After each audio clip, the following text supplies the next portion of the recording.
भक्तगणों, आज आपको वाल्मीकि रामायण अरण्य कांड में सीता का 5 वानरों के बीच अपने भूषण और वस्त्र को गिराना, रावण का लंका में पहुंचकर सीता को अंतपुर में रखना तथा जनस्थान में 8 राक्षसों को गुप्तचर के रूप में रहने के लिए भेजना, यह कथा आज आपको वाल्मीकि रामायण में सुनाऊंगा। आप इस चैनल को लाइक एंड सब्सक्राइब जरूर करें। भगवान राम आपका कल्याण करेंगे। सुनिए। रावण के द्वारा हरी जाती हुई विधि नंदिनी सीता को उस समय कोई भी अपना सहायक नहीं दिखाई देता था। मार्ग में उन्होंने एक पर्वत के शिखर पर 5 श्रेष्ठ वानरों को बैठे देखा। तब सुंदर अंगों वाली विशाल लोचन भाविनी सीता ने यह सोचकर कि शायद ये भगवान श्री राम को कुछ समाचार कह सके, अपने सुनहरे रंग की रेशमी चादर उतारी और उसमें वस्त्र और आभूषण रखकर उससे उनके बीच में फेंक दिया। रावण बड़ी घबराहट में था, इसीलिए सीता के इस कार्य को वह न जान सका। वे भूरी आंखों वाले श्रेष्ठ वानर उस समय उच्च स्वर से विलाप करती हुई विशाल लोचना सीता की ओर एकटक नेत्रों से देखने लगे।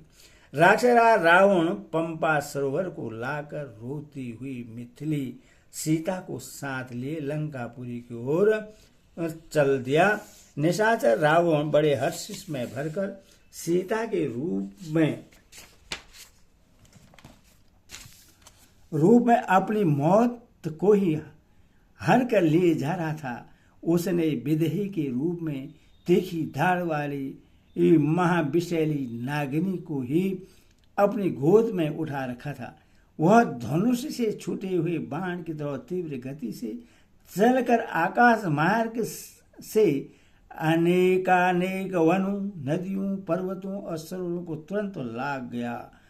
उसने तिमि नामक मत्स्यों और नाकों के निवास स्थान एवं वर्ण के अक्षय ग्रह समुद्र को भी, जो समस्त नदियों का आश्रय है, पार कर लिया। विदेह नंदिनी जगत माता जानकी का अपहरण होते समय वर्णालय समुद्र को बड़ी घबराहट हुई। उससे उसकी उठती हुई लहरें शांत हो गई। उसके भीतर रहने वाली मछलियां और बड़े बड़े सर्पों की गति रुक गई। उस समय आकाश में विचरने वाले चारण यो बोले, यह दशग्रीव रावण का यह अंतकाल निकट आ पहुंचा है। तथा सिद्धू ने भी यही बात दोहराई। सीता छटपटा रही थी। रावण ने अपनी साकार मृत्यु की भांति उन्हें अंग में लेकर लंकापुरी में प्रवेश किया। वहां पृथक पृथक विशाल राजमार्ग बने हुए थे। पुरी के द्वार पर बहुत से राक्षस इधर उधर फैले हुए थे तथा उस नगरी का विस्तार बहुत बड़ा था। उसमें जाकर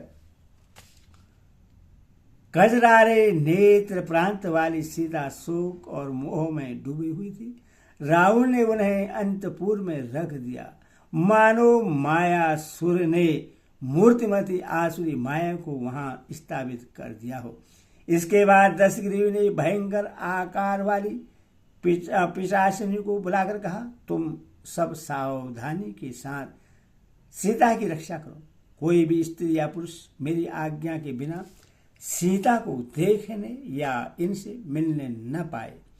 उन्हें मोती, मणि, सुवर्ण, वस्त्र और आभूषण आदि जिस वस्तु की इच्छा हो वह तुरंत दी जाए। इसके लिए मेरी खुली आज्ञा है। तुम लोगों में से जो कोई भी जानकर या बिना जाने विदेह कुमारी सीता से कोई अप्रिय बात कहेगी, मैं समझूंगा उससे अपनी जिंदगी प्यारी नहीं है। राक्षसों को वैसी आज्ञा देकर प्रतापी राक्षस राज अब आगे क्या करना चाहते हैं, यह सोचता हुआ अंतपुर से बाहर निकला और कच्चे मांस का आहार करने वाले 8 महापराक्रमी राक्षसों से तत्काल मिला। उनसे मिलकर ब्रह्मा जी के वरदान से मोहित हुए महापराक्रमी रावण ने उसके बल और वीर की प्रशंसा करके उनसे इस प्रकार कहा, वीरो, तुम लोग नाना प्रकार के अस्त्र साथ लेकर शीघ्र ही जन स्थान को, जहां पहले खर रहता था, जाओ। वह स्थान इस समय उजाड़ पड़ा है। वहां के सभी राक्षस मार डाले गए हैं। उससे सुने जनस्थान में तुम लोग अपने ही बल पुरुष का भरोसा करके भय को दूर हटा कर रहो। मैंने वहां बहुत बड़ी सेना के साथ महापराक्रमी खर और दुष्मन को बसा रखा था, किंतु वे सब के सब युद्ध में राम के बाणों से मारे गए। इससे मेरे मन में अपूर्व क्रोध जाग उठा है और वह धैर्य की सीमा से ऊपर उठकर बढ़ने लगा है। इसीलिए राम के साथ तो मेरा बड़ा भारी और भयंकर बैर ठन गया है। मैं अपने महान शत्रु से उस बैर का बदला लेना चाहता हूं। उस शत्रु को संग्राम में मारे बिना मैं चैन से सो नहीं सकूंगा। राम ने खर और दूषण का वध किया है, अतः मैं भी इस समय उन्हें मारकर जब बदला चुका लूंगा तभी मुझे शांति मिलेगी। जैसे निर्धन मनुष्य धन पाकर संतुष्ट होता है, उसी प्रकार मैं राम का वध करके शांति पा सकूंगा। जनस्थान में रहकर तुम लोग रामचंद्र जी का समाचार जानो और वे कब क्या कर रहे हैं इसका ठीक ठीक पता लगाते रहो, और कुछ मालूम हो उसकी सूचना मेरे पास भेज दिया करो। तुम सभी निशाचर सावधानी के साथ वहां जाना और राम के वध के लिए सदा प्रयत्न करते रहना। मुझे अनेक बार युद्ध के मुहाने पर तुम लोगों के बल का परिचय मिल चुका है, इसीलिए इस जनस्थान में मैंने तुम्ही लोगों को रखने का निश्चय किया है। रावण की यह महान प्रयोजन से भरी हुई पीरी बातें सुनकर वे आठों राक्षसों से प्रणाम करके अदृश्य हो एक साथ ही लंका को छोड़कर जनस्थान की ओर स्थित हो गए। तदंतर मिथिलेश कुमारी सीता को पाकर उन्हें राक्षसों की देख रेख में सौंपकर रावण को बड़ा हर्ष हुआ। श्री राम के साथ भारी बैर ठान कर वह राक्षस मोहवश आनंद मनाने लगा। इस प्रकार श्री वाल्मीकि में आषाढ़ रावण आदि का भी अरण्य कांड 54वां सर्ग पूरा हुआ। बोले रामचंद्र की।